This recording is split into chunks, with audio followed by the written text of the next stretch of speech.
Halo semua, kembali lagi di channel saya. Jadi setelah sebelumnya kita telah berhasil mendownload dan menginstal aplikasi Scratch, nah sekarang kita akan mengenal lebih jauh bagian-bagian dari aplikasi Scratch itu sendiri. Nah, yang pertama kita ke bagian kanan terlebih dahulu. Nah, di bagian kanan kita bisa melihat ada beberapa kotak-kotak atau kolom-kolom, beberapa bagian-bagian ya. Nah, di antaranya ada salah satu kolom yang ada gambar kucingnya ini. Nah, ini namanya adalah kolom stage atau kanvas. Nah, untuk stage atau kanvas ini biasanya digunakan untuk menjalankan atau melihat bagaimana game kalian berjalan nantinya. Nah, lalu di atasnya ada beberapa tombol juga. Nah, ada tombol gambar bendera dan ada juga tombol bergambar stop atau bulatan warna merah. Nah, untuk bendera ini digunakan untuk menjalankan game kalian dan stop itu untuk menghentikan game kalian.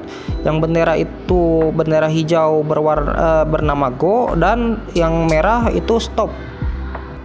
Nah, selanjutnya di bagian kanan ada 3 tombol. Nah, ini 3 tombol ini berfungsi untuk mengatur layout atau tampilan dari aplikasi Scratch kalian. Nah, kita coba satu persatu. Nah, untuk tombol yang pertama kalau kita coba, nah maka stage-nya akan ukurannya menjadi lebih kecil. Lalu tombol kedua, stage-nya itu yang kedua itu adalah default bawaan dari Scratch-nya. Stage-nya ukurannya segitu. Nah, yang ketiga ini untuk menampilkan stage sebesar aplikasi Scratch-nya. Jadi full screen dari Scratch-nya. Nah, untuk tampilannya silahkan pilih sesuai yang kalian inginkan atau sesuai yang kalian nyaman saja. Nah, di bawah kanvas atau stage ini ada kolom besar juga di bawahnya itu bernama sprite pen. Nah, sprite pen ini biasanya digunakan untuk menyimpan sprite atau karakter-karakter yang ada di dalam game kalian atau di dalam skenario cerita kalian. Nah, apa sih sprite? Nah, sprite itu adalah gambar-gambar karakter dari yang bisa kalian beri kode. Nah, supaya menjadi karakter dari game kalian. Nah, di dalam sprite pen ini kalian bisa mengatur konfigurasi dari sprite kalian. Contohnya kalian bisa mengubah nama dari sprite kalian, lalu kalian bisa mengatur X dan Y-nya. Nah, untuk X dan Y ini digunakan untuk menentukan tempat di mana menyimpan sprite kalian di kanvas atau di stage. Nah, semakin ke kanan berarti nilai X-nya bertambah, sedangkan semakin ke kiri nilai X-nya itu menjadi minus. Nah, untuk Y semakin ke atas bertambah. Nah, kalau ke bawah Y-nya itu menjadi minus. Selanjutnya ada icon mata terbuka dan mata tertutup atau show dan hide. Namanya show dan hide. Nah, gunanya untuk menentukan apakah sprite yang kalian pilih itu dapat terlihat di stage atau tidak. Nah, untuk yang mata terbuka itu sprite kalian akan muncul di stage, dan jika mata tertutup maka sprite kalian tidak akan terlihat di stage.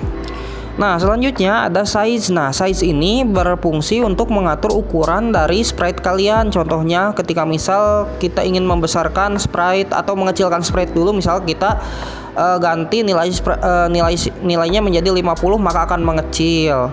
Nah, lalu kita coba naikkan nilainya menjadi 200, maka akan membesar. Nah, selanjutnya ada ini direction. Nah, direction ini menentukan kemana sprite kalian memandang atau mengarah.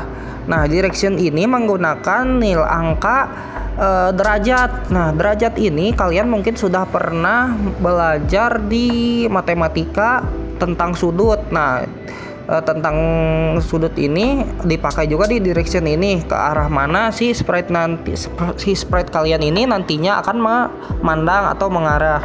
Nah, di sini nilainya 90 derajat berarti mengarah ke kanan. Jadi titik nolnya itu berada di atas. Nah, untuk mengubah nilainya kalian bisa dengan cara memutar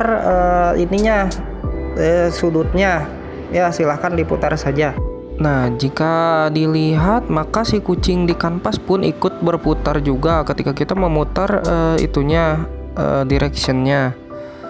Selain diputar, kalian juga bisa mengisi directionnya secara manual. Nah, jika kalian ingin menambahkan sprite kalian sendiri, nah kalian di paling bawah ini kolom sprite pen ada gambar kucing dan tambah. Nah, namanya choose a sprite. Nah, kalau kalian pilih choose a sprite, ini kalian akan memilih sprite yang disediakan oleh Scratch. Ada animals, ada people, ada fantasy, ada dance, ada music, sports, food, fashion, letters. Kalian pokoknya bisa milih, banyak yang disediakan oleh aplikasi Scratch-nya. Ada upload sprite. Nah, untuk upload sprite ini jika misal kalian ingin menambahkan sprite kalian sendiri yang di luar dari yang disediakan oleh aplikasi Scratch. Nah, kita coba upload sprite, lalu kalian silahkan pilih gambar yang ingin kalian masukkan ke Scratch dan pilih open. Lalu ada surprise. Nah, kalau surprise ini memungkinkan Scratch memilih sprite yang disediakan oleh Scratch secara acak. Nah, jika kita pilih surprise, maka Scratch akan memilihkan sprite secara acak yang disediakan oleh database Scratch-nya. Nah, kita coba mungkin. Nah, akan keluar secara acak. Nah, kita coba lagi. Lalu ada paint. Nah, paint ini kalian menggambar sprite kalian sendiri. Nah, selanjutnya di samping kanan sprite pen, nah ada stage atau backdrop pen. Nah, di backdrop pen ini digunakan untuk menampung background untuk game atau skenario kalian nantinya. Nah, untuk menambahkan backdrop sama seperti menambahkan sprite, ada choose a backdrop untuk memilih dari database Scratch, lalu ada paint untuk menggambar sendiri, lalu ada surprise sama seperti di sprite, lalu ada upload a backdrop. Kita choose a backdrop saja. Nah, mungkin kita akan pilih Castle 2 ini, Castle 2. Nah, maka di stage kalian backdropnya tidak hanya putih, maka akan berubah menjadi yang tadi kalian pilih. Nah, selanjutnya kita beralih lagi ke bagian pinggir kiri ya, karena bagian di situ sudah habis. Nah, di sini kalian bisa lihat ada beberapa blok-blok kode. Nah, dan juga mungkin kalian akan melihat di sampingnya ada kanvas kosong yang cukup besar. Nah, blok-blok kode ini digunakan untuk mengontrol sprite dan background atau backdrop kalian.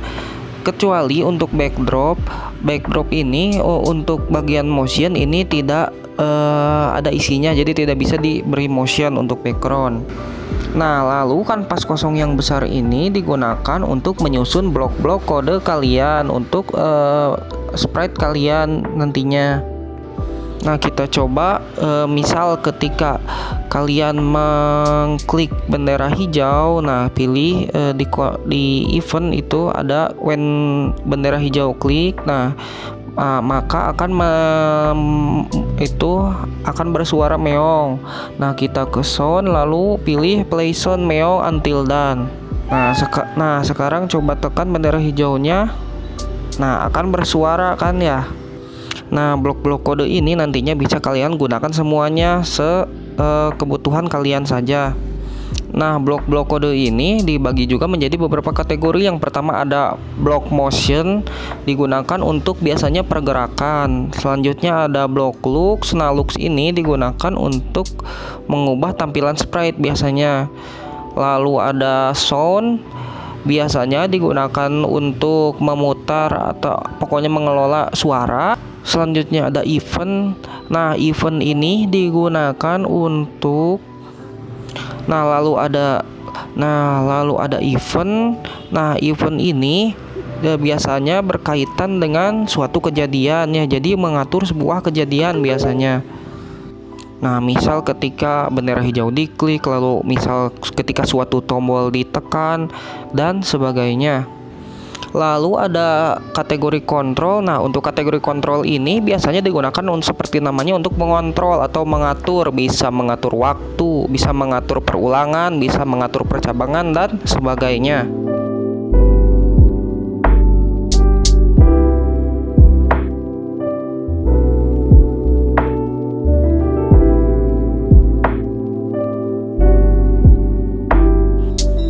Nah, selanjutnya ada sensing. Nah, sensing ini adalah blok-blok kode yang biasanya digunakan untuk pendeteksian. Bisa untuk mendeteksi apakah karakter kalian itu menyentuh mouse ataupun menyentuh suatu warna, ataupun menyentuh warna yang lain, atau mengukur berapa jarak karakter dari mouse, atau untuk pertanyaan dan jawaban, atau untuk mengecek tombol apa yang sedang ditekan oleh pengguna dan sebagainya.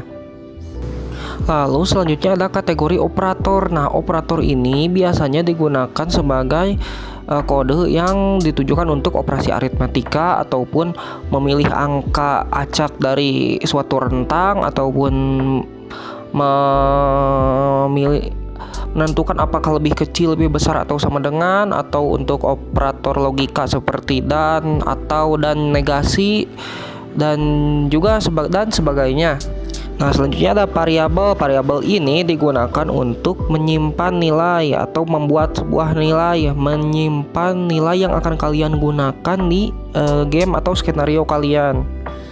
Selanjutnya di atas di atas kolom kode tadi yang telah kita bahas. Nah, di atasnya ada 3 tab. Nah, yang pertama ada tab kode. Nah, tab kode itu yang tadi kita lihat sebelumnya. Lalu ada tab kostum. Nah, tab kostum ini digunakan untuk mengedit itu gambar atau sprite kalian. Misalkan kalian ingin memakaikan baju ke si sprite kucing ini, bisa menambahkan topi, bisa, dan sebagainya. Dan tab sound untuk mengatur segala hal yang berhubungan dengan suara.